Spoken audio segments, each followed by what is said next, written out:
Hi friends, daily இந்த சைடாக தாங்க போவேன் பால் போடுறதுக்கு. போடிய டைமில் என் கண்ணை உறுத்திக்கிட்டே இருக்கும் இந்த மாதுளம் செடி. பாருங்களேன், கொத்து கொத்தா கொலை கொலையாக காய்ச்சி நிற்குது. பார்க்கக்கூடிய டைம் நமக்கு தோணும் அது கிட்ட போகிறதுக்கு, போய் தொட்டு பார்க்குறதுக்கு எனக்கு தோணும். ஆனால் அந்த வீட்டில் இருக்கிறவங்க என்ன நினைக்குவாங்களோன்னு உள்ள ஒரு பயம் எனக்கு மனசுக்குள்ளே இருந்துகிட்டு இருந்துச்சு. ஏன்னா இது வீட்டுக்குள்ளே காய்ச்சி நிற்குது. அதனால் அதுவும் இல்லை, இதெல்லாம் இந்த பெங்களூரில் இதெல்லாம் பார்க்குறது ரொம்ப கஷ்டங்க.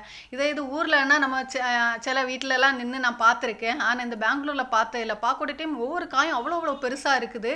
அதுவும் இல்லை, மேலே சைடெல்லாம் பெருசு பெருசாக பழுத்து நிற்குது. அதை உள்ளுக்கு போய் எடுக்கலான்னு பார்த்தா அதுக்குள்ளேருந்து ஒரு நாய் வேற ஒவ்வொன்று கத்தி இருந்துச்சு. சரின்னு சொல்லி சைலண்டாக தொட்டு பார்த்துக்கிட்டு அழகாக ரசிச்சுக்கிட்டு அப்படியே வந்துட்டேங்க. ஒரு கொலையில் பாருங்களேன் 3 காய் நிற்குது. அதுவும் ஒன்று பழுத்து போய் நிற்குது. பரவாயில்ல, ரோட்டு சைடு இதையும் விட்டு வச்சுருக்காங்களே, அது ஒரு சந்தோஷம். பாருங்கள், நாய் குலைக்கிறது கேட்கும் இதில் தான். ஒரு வீட்டு முன்னாடி அழகாக ரசித்து பார்த்துட்டு வந்துட்டேங்க. இந்த வீடியோ பிடிச்சா லைக் பண்ணுங்கள், சப்ஸ்கிரைப் பண்ணுங்கள். தேங்க்யூ, பாய்.